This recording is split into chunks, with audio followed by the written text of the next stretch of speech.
So balik karon mga idol, maghimo tag pamingwit. Natay mga taga diri nga kuan.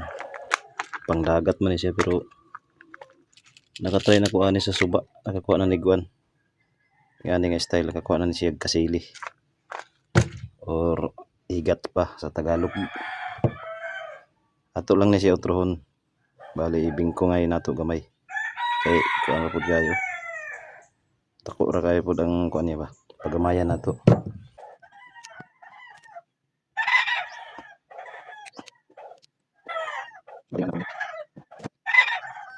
Nindot lang ni siya kay ring ang diri. Sayon ra pagtaod sa nylon. Ang pagtaod sa nylon, ngani ra ang proseso. Tusok ni mo diri. Anak, tusok, primero. Tapos tusok na po ni kadua. Yan na mo. Galing na po niya. Anak, yung kadua bari. Tingnan na mo dayon nga. Sulod mo ni. Anak, simple lang gud. Duha o tulo lang ka tuyo. Isa. Diba? Tulo. Tulo. Itusok ni mo diri.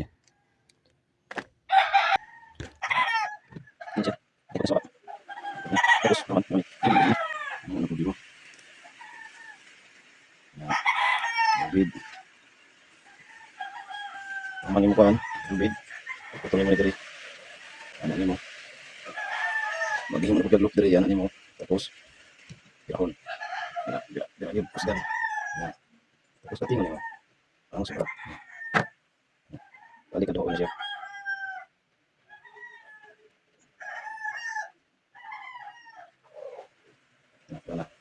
Tapos para masulod siya, bukod mo siya bukod diri. Bali mo siya naan. Kay lubid ba yan basig matanggal. Diba? Na, siguro ba? Na, tapos bukha na po ni mo diri sa ato nga. Ana, yan na lang siya simple mo. Taga o binglit pang kasidi. Yan. Mas labis na yung nakay nylon.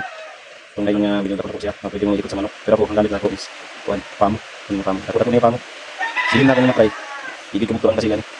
Isip lang siguro kung sobrang nagigit ako. Tapos pag ikot ka, ngani mo. Ano mo? Ikot nimo sa ano. Yes, tumoy ani, tumoy. Yan na lang nimo isa ingro pud nimo. Baga na ba siya? Saing. Kani, itambod nimo nga duha lang gyapon og tulo ka libot, isa, duha, tulo. Ano nimo? Ana. Tapos ana siya ana. Biraha siya. Ano bira. Ana siya. Okay na. I-prepare natin kay ulan-ulan na karon, manaan taw kasili. Manaan tang pangkasilhay ba.